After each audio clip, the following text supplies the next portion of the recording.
Hello and welcome back to my channel. Last video we solved 5 questions of the first chapter, that is plant cells, structure and function. Now let's dive deeper and solve the next questions. Please do comment and like this video. If you want to see more of this content, please subscribe. Let's begin. So question number 6. Describe how middle lamella and primary cell wall are formed. Basically general events and what the important functional properties of each structure are. So in telophase, which is the last stage of mitosis, microtubules, a part of phragmoplast, that is the aggregation of fibrils, they migrate towards the equatorial regions of the cell. After telophase is cytokinesis. In this, the Golgi bodies release some vesicles which orient at the equator of the original mother cell to form the cell plate. This helps in the formation of the first layer, that is the middle lamella. So basically vesicles form the middle lamella. This middle lamella acts as a cementing layer between two cells and have calcium and magnesium pectates. So the softening of the fruit that takes place is due to the increase in the solubility of the pectic substances. So the middle lamella enlarges and adds the cellulose, the hemicellulose, which is the xylems, arabins and galactans, and the glycoproteins, which form the primary cell wall. This primary cell wall is responsible for the enlargement of the cell by stretching. This gives the shape, support and flexibility to the cell. So let's move on to the next question, which is explain the structural changes of primary cell wall that are necessary for cellular enlargement. Now, the structural changes of a primary cell wall that are necessary for cell enlargement are relaxation and extension of cellulose microfibrils plus matrix polysaccharide. Now, primary cell wall must be strong to withstand the tensile forces arising from the turgor pressure, extensible to allow wall stress relaxation, which motivates cell water uptake and physical enlargement of cell, and is capable of linking newly deposited wall polymers into the load-bearing structure.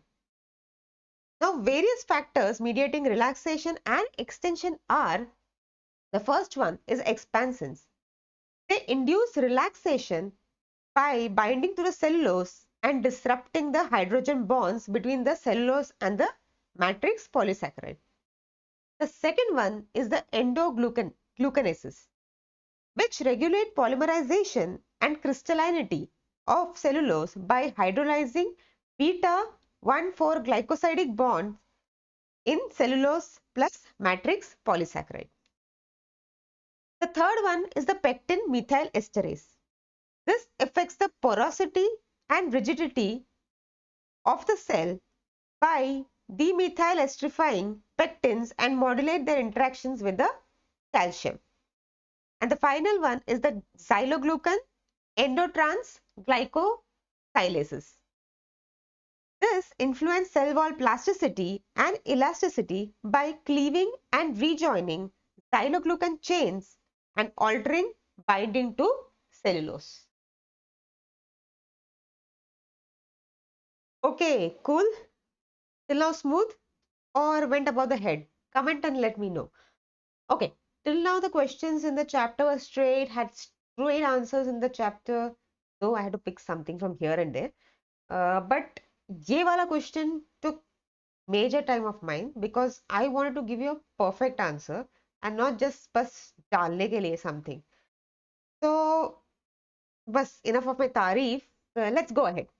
So next question is, name the structures in plants that connect and provide translocation network between living cells. From what material are those structures constructed and where specifically might we look in the cell to observe them? So now translocation occurs in two directions, upward and downward. The tissue participating in the upward direction is xylem, which conducts water and minerals from the roots to the aerial parts. And the second one is phloem. This basically translocates photosynthesis from mature leaves to growing parts and even roots. So that means for downward translocation, there is only phloem. So tissue participating in downward translocation only is phloem. And so let us now further understand about the different tissues. So xylem tissues is the first tissue that we are going to study. They are majorly having dead cells. They have the following components. The tracheids, they mainly are responsible for the transport. The second one is the vessel element, which is again responsible for the transport. The xylem fibers, they are responsible for the structural support. And fourth, the xylem parenchyma, which is responsible for the storage and the mineral metabolism. Now, the second one is the phloem tissues. The phloem tissues has three components. The sieve elements, they are responsible for transport of the sugar.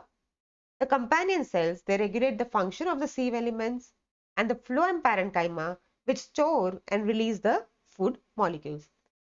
Now, from what materials are those structures constructed? So xylem is mainly composed of or is made up of lignin, and phloem majorly is made up of cellulose. So where specifically might we look in the cell to observe them? So this is the third subpart of this question. Now, xylem and phloem are found in the leaf, stem and root. Xylem is found in the center and phloem is located in the outer edge. To visualize the exact positions of xylem and phloem, I have drawn the images of the leaf, root and the stem. So in leaf, they are present next to the bundle sheath. In stem, you can see that after the epidermis there is a cortex, and then the first one is the phloem and inside is the xylem. Similarly in the roots, you can see the pink color is the phloem and the inside within that is the xylem. So basically phloem and xylem are located in the cortex region of stem and roots. Now let's move on to the next question. This question is again related to the structure of the cell wall. So explain the events involved in the secondary wall formation. What are the major functions of the secondary wall? So the image that you see, it is in the 3D format. It is the image of the cell wall with prominent secondary cell wall S1, S2 and S3.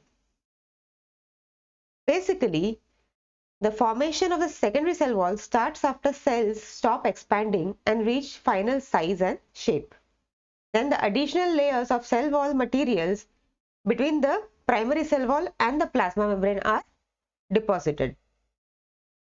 In tracheids and fibers, they continue to thicken. So now the events that takes place in the secondary wall formation are, first is the microtubule reorganization. Here, the movement of the cellulose synthase complex is guided to produce the cellulose microfibrils.